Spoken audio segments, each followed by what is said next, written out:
Hi, welcome to Heal Body, Mind and Spirit. My name is Dermot Farrell, and today we're going to speak about journeying. What do I mean by journeying? Journeying is basically an awareness that life is a journey and a willingness to write a diary and keep some thoughts, reflections on your life and do some introspection.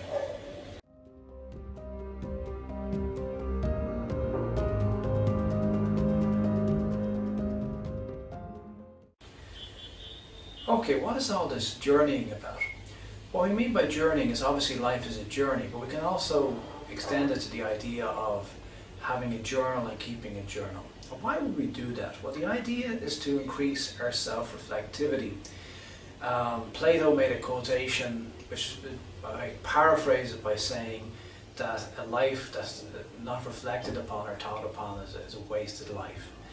And he's got a point, in the sense that there's not much point just going through life and having a bunch of stuff happen to you. If you're willing to, you can travel through life, and life is like a conveyor belt. There used to be on British TV, I'm not sure if you had an American TV, but certainly it's popular in British TV, there's a generation game, and one of the aspects they had in the generation game did all sorts of different things. So one of the things they had was whereby you would see a conveyor belt going by with different gifts, and you'd have to remember the gifts and read them back. And the more gifts you could remember, the more you could actually win those gifts. Now the interesting thing is, life could be like that. Life could be you just sitting here and watching the conveyor belt going by: infancy, childhood, adulthood, this girlfriend or boyfriend, this girlfriend or boyfriend, this wife, husband, kids, jobs, experiences, boom, death. So if you're not careful, your life, you can be like a passerby in your life, or as if your life is like a scenic landscape and you're in a train just watching your life. But just like you're whizzing through the landscape in your train, it's like 20 years of age, 25 years of age, 30, 35, 40, 45, 50, 55, 60, etc. And your life can zip away. So what we have to remember is that society is very good at helping us get the basics together, in the sense that, you know, going to school,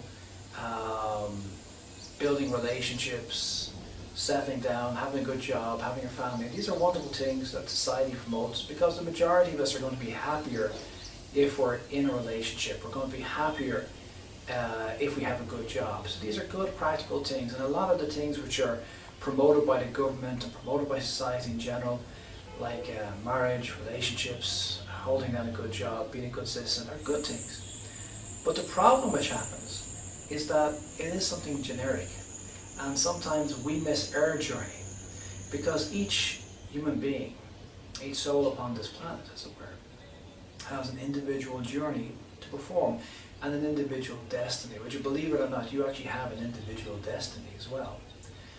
So how do you fulfill your destiny? How do you become the person that there's a blueprint for everybody of who you are supposed to be during this life? How do you fulfill that blueprint? Well, the only way to really fulfill that blueprint is to have some idea what the blueprint is. And we can only do this via self-reflection. So this is where journeying and keeping a journal can be a really good idea. I'm not saying it's the final point or what everybody should do, or you've arrived and you have a big extensive journal. Many people have kept very extensive journals and it doesn't really mean anything. Also, if we write down the events of our life even in great detail, if you keep doing the wrong things, then again, what's the point?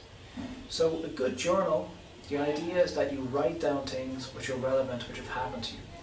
Personally, I would promote the idea of, for anybody who's not done this before, is to write down a short version of your life story. It can be 2 or 3 pages, it can be 20 or 30 pages, it depends upon you what you want to do, but I really feel it's a good idea. That it's not that we need lots of therapy and counselling, but we need to come up to speed with who we are and where we're from, and also to gain some insight into some of the fantasies which have been rolled out, family fantasies, societal fantasies. There's a lot of propaganda. The government has propaganda, your region or state is propaganda, your family is propaganda. And trying to get beyond that and becoming who you are, rather than just being another person from a particular city, from a particular state, from a particular country. So this is where it can help, that you start writing down a kind of overview of who you are and where you come from. And then looking at those things and seeing if there are areas of concern, things you'd like to change, feelings that you're stuck on, events that took place in your life in the past that you seem to not be able to get over. So be able to start looking at those a little bit. And then keeping a journal of things that happen. And you don't have to write down, dear diary, this is what's happened to me today. But just write down some pertinent things. You know, maybe a few things have happened this week or a few things have happened this month. Dreams.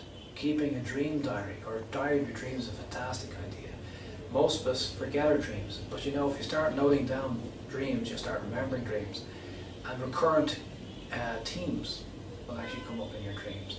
So you can actually get an insight into what's going on inside you by looking at your dreams.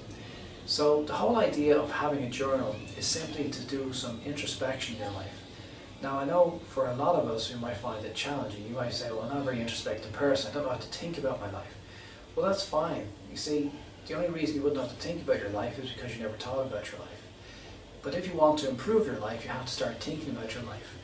And forget all these fantastical images of some guy meditating in a cave or some great philosopher being like this and thinking about the meaning of life. This is all nonsense. You can direct your mind in different directions. And one of the simplest ways you can direct your mind is by keeping a journal. And just every time something interesting happens, note it down. Watch your thoughts, watch your feelings. It doesn't really matter if you read it again or think about it again. The process of actually doing this elicits something from us and makes us more self-reflective. So self-reflection is a skill. Some people have it innately, and for many of us we have to build it over time. But you can build the skill of being self-reflective. Another little exercise before I finish this video here, which I recommend, is the nightly recap. This became very popular in the 18th and 19th century as a psychological exercise for Christian religious people. Certainly in Roman Catholicism, which is the religion I was raised in, was very popular. And I'm sure it's pretty popular in a lot of other Christian groups and many other groups.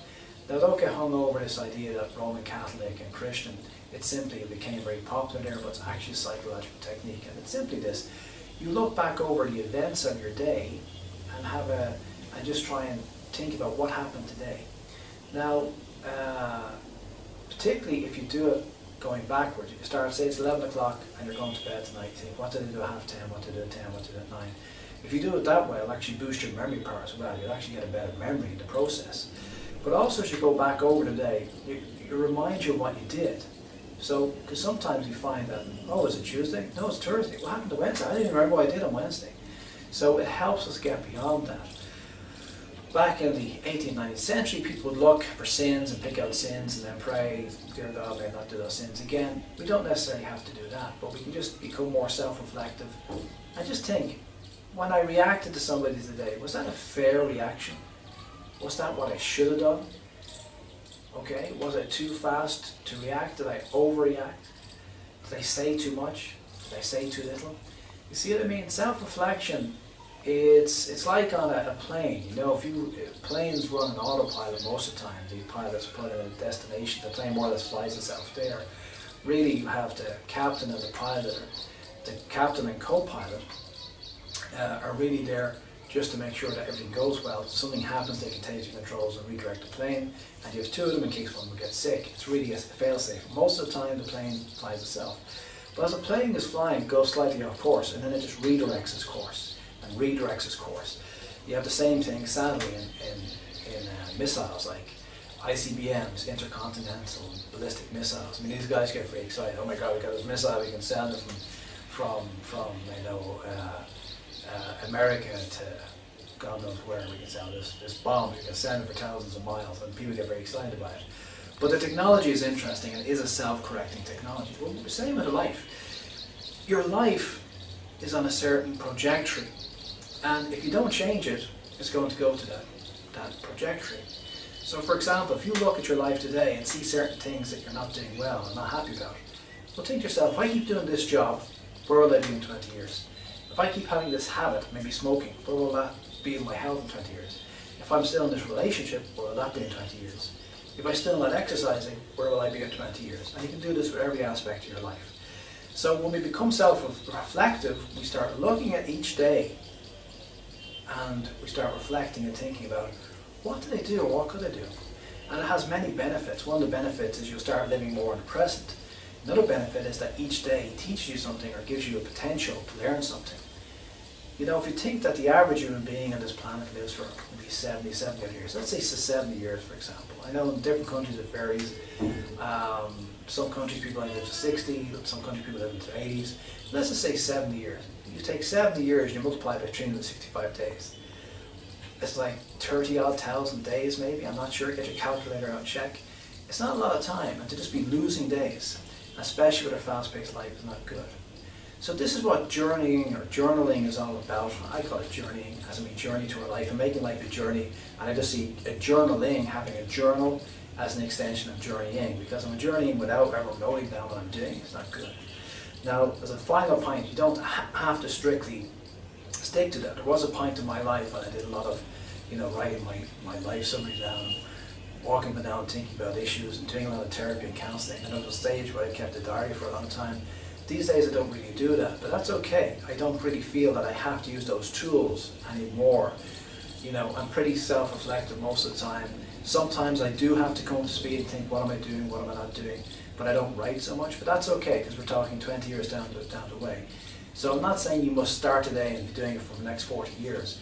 What I'm saying is consider it as a possible tool that you can try for a few weeks, few months, few years. And if at some stage you just don't feel like doing it anymore, you don't see it as necessary, that's also okay. Because at that stage, it's an ingrained habit to become more self-reflective. So again, it's just a tool. But that's what we're talking about. Turning your life into a journey so that you can direct your life and start to live more the life that you'd like to lead. And I personally think that a journal is a fantastic help in doing that. So thanks for coming by. If you like it, subscribe and share. I appreciate that. And have a great day.